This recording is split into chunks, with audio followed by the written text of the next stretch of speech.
کہ میرا باپ مجھے گرنے نہیں دے گا، کیا کہنا کیا کہنا، واہ واہ واہ، اس کے ہوتے ہوئے میں گر نہیں سکتا۔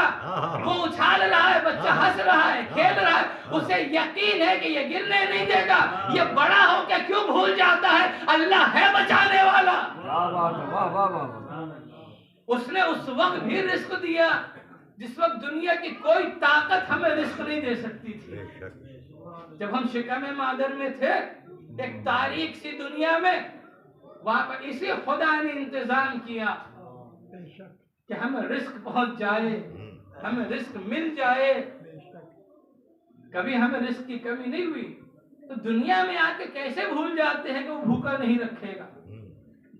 بس یہ ہے کہ ہم ایمان نہیں رکھتے ہیں، ہم آج کو دیکھتے ہیں اور ان لوگوں کو دیکھتے ہیں جن کے پاس بہت دولت ہے، ہم بھی سوچتے ہیں ان کے جیسے ہو جائیں۔ کیا پتا ان کی وہ دولت آزمائش کے لیے ہو، کیا پتا ہماری یہ غریبی ہمارا شرف ہو۔ کیا کہنا، کبھی ایسا ہوتا ہے جیب ہلکی ہوتی ہے تو سجدے میں خلوص ہوتا ہے، اور جیب بھاری ہوتے ہی سجدہ ہلکا ہو جاتا ہے۔ تو آپ کو سجدے کا وزن چاہیے، یہ جیب کا وزن چاہیے۔ جنتیں جیب کے وزن سے نہیں ملتی ہے، سجدوں کے وزن سے ملتی ہے۔ واہ واہ واہ واہ، صلوات پہ محمد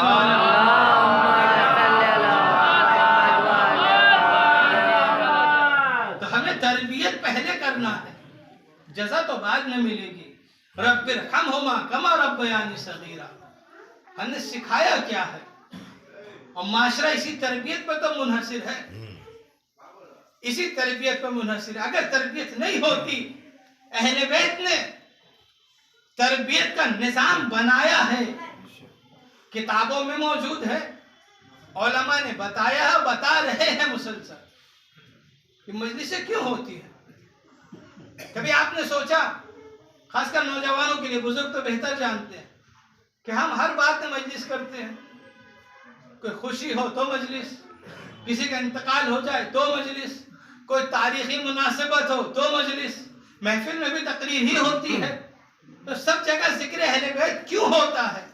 یہ اس لیے نہیں ہوتا ہے کہ ہم بھی دوسرے مذاہب کی نقل کر کے ایک ذکر کر لیں، نہیں، یہ تربیت کے لیے ہوتا ہے۔ یہاں سے سیکھتے جاؤ اور زندگی کو سنوارتے جاؤ۔ لیکن ہم نے کمی کیا کر دی، آتے ہیں مجلس سننے، لیکن گھر صرف تبرک جاتا ہے، مجلس نہیں جاتی۔ جس دن مجلس جانے لگے، پھر دیکھیے سکھانا نہیں پڑے گا، بتانا نہیں پڑے گا، ہر بچہ دیدار ہوگا۔ بے شک، آج کے دور کی ایک بہت ہی اچھی بات جو میں نے اکثر جگہوں پہ دیکھی، آپ نے بھی ملاحظہ کیا ہوگا، بہت اچھی بات ہے، ہمارا اکثر جوان دہاڑی رکھتا ہے، اکثر جوان، اس سے پہلے یہ چیز کم تھی، داڑھی رکھتا ہے۔ اب وہ کسی بھی وجہ سے رکھے، کوئی وراٹ کوہلی کو دیکھ کے رکھے، رکھا کرے، داڑھی تو ہے، داڑھی تو ہے۔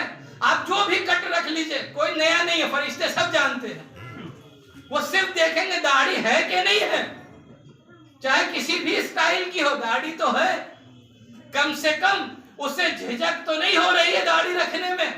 ہاں یہ الگ بات ہے کہ داڑھی رکھیے داڑھی کی طرح،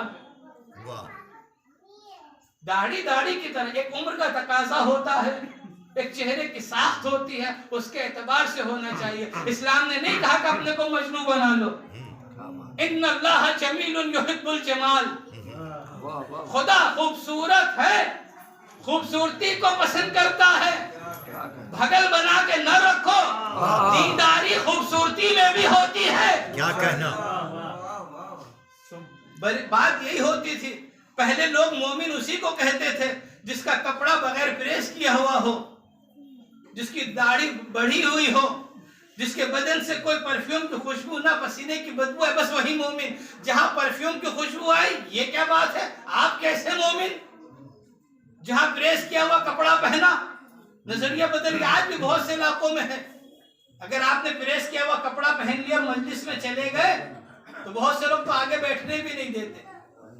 اسلام نے تھوڑی کہا ہے کہ تم جنگلی بنے رہو، ان اللہ جمیل یحب الجمال، خدا خوبصورت ہے، خوبصورتی کو پسند کرتا ہے، یعنی دیندار بنو صفائی کے ساتھ۔ جب داڑھی خوبصورت ہوگی تو جو بھائی نہیں رکھتا ہوگا وہ بھی رکھے گا۔ جب اچھے کپڑے میں ایک جوان خوبصورتی کے ساتھ آ کے نماز پڑھے گا تو جو بھائی نماز نہیں پڑھتا ہوگا پھر وہ بھی پڑھے گا۔ اسلام یہی تو کہتا ہے اکیلے نمازی نہ ہونا، معاشرے کو لے کر نمازی ہونا، اکیلے دیدار نہ ہونا، معاشرے کو لے کر دیدار ہونا۔ یہ کہاں سے دینداری آئے گی؟ یہ گھروں سے آئے گی۔ جب گھر میں تربیت ہوگی، جب گھر میں صبح نماز سے ہوگی، جب گھر میں صبح تلاوت سے ہوگی تو دینداری آئے گی۔ جب یہ دینداری سکھائیے گا تب حق رکھتے ہوں گے ہر والدین رب ارحمہما کما ربیانی صغیرا۔ اور اگر یہ نہیں سکھایا تب بھی آیت تو وہی ہے، پھر وہاں حساب دینا پڑے گا۔ جب پوچھیں گے کہ ہمیں سزا کیوں مل رہی ہے تو جواب ملے گا آج تمہارے بیٹے نے دعا کی ہے اسی کی سزا مل رہی ہے۔ کیا دعا کی سزا؟ کہ اس نے یہی کہا کہ پروردگار جیسی تربیت انہوں نے کی ہے ویسے ہی جزا دے دے۔ تم نے جھوٹ سکھایا تھا تو اس کے ڈنڈے بھی کھانے ہوں گے، تم نے غیبت کرنا سکھایا تھا تو اس کی سزا بھی بھگتنا ہوگی، تم نے رزق حلال کمانا نہیں سکھایا تھا اس کی سزا بھی بھگتنا ہوگی۔ آئیے رزق پہ بات ہو رہی ہے تو بس یہیں سے بات سمیٹتے ہوئے مرتبہ مسائب دینا ہے۔ دیکھیں 4 صورت ہے، 5ویں نہیں ہے۔ 4 صورت ہے، 5ویں نہیں۔ کون سی 4 صورت؟ رزق حلال یعنی کمایا حلال طریقے سے اور خرچ کیا حلال میں، پہلی صورت۔ کمایا حلال طریقے سے، خرچ حرام میں کیا، دوسری صورت۔ کمایا حرام طریقے سے، خرچ حلال میں کیا، تیسری صورت۔ کمایا بھی حرام طریقے سے، خرچ بھی حرام میں کیا، چوتھی صورت۔ اس کے علاوہ 5ویں کوئی ہے؟ یہی 4 صورت ہے۔ اب اس میں 3 صورت تو غلط ہے، چوتھی صحیح ہے۔ صلوات پہ محمد وعلی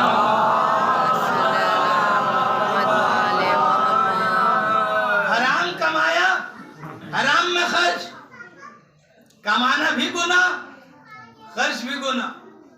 حرام کمایا، حلال میں خرچ، اس سے بڑا گناہ۔ کمایا حرام اور اس نجس پیسے کو حلال میں خرچ کیا۔ یعنی مثال دے دوں، اسکیمنگ کی رات میں جمعے کے بعد بریانی بانٹ دی، کیا ہوا؟ کمایا حرام اور رزق کے حلال میں خرچ کر دیا، ڈبل گناہ۔ ادھر کمانے کا گناہ، ادھر نجس پیسے کو پاک چیز میں خرچ کرنے کا گناہ۔ اچھا یہ نہیں سوچتے ہیں کہ ہم مجلس کس کی کر رہے ہیں؟ مجلس ہے حسین کی، ذکر ہے اہل بیت کا، اہل بیت بھی پاک، حسین بھی پاک، جن کی طہارت کی سند قرآن لے، ان کے نام پہ نجس پیسہ۔ صلوات پہ محمد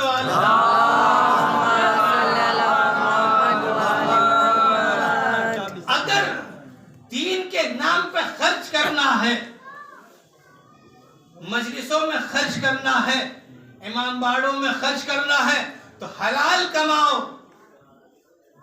حلال کھاؤ، حلال میں خرچ کرو۔ ایک مثال قرآن سے آپ سب جانتے ہیں، شہد ہے نا، اصلی شہد جو ملاوٹی ملتا ہے وہ نہیں، جس میں 99% شکر ہوتی ہے وہ نہیں، جو اصلی شہد ہوتا ہے کیا ہے؟ قرآن میں ذکر ہے اس کا۔ شہد کی مکھی کا جب ذکر آیا ہے تو کہ وہ حلال کھاتی ہے، یعنی پھولوں کا رس لیتی، حلال طریقے سے حلال کھایا اور اس حلال سے اس نے شہد بنایا حلال۔ جب حلال سے حلال بنا فی ہے شفا، قرآن نے کہا فی ہے شفا، یعنی اس میں شفا ہے سب کے لیے۔ یہ نہیں کہ کوئی مومن ہو تو شفا ہے، نہیں، کوئی کافر بھی کھائے تو شفا ہے۔ تو جب مکھی کے حلال میں اتنی شفا ہو تو انسان کے حلال میں کتنی شفا ہوگی؟ اب نہ پوچھئے کہ معاشرے سے برکت کہاں غائب ہو گئی، بیماری کیوں رائج ہو گئی، کہیں غذائیں حرام تو نہیں۔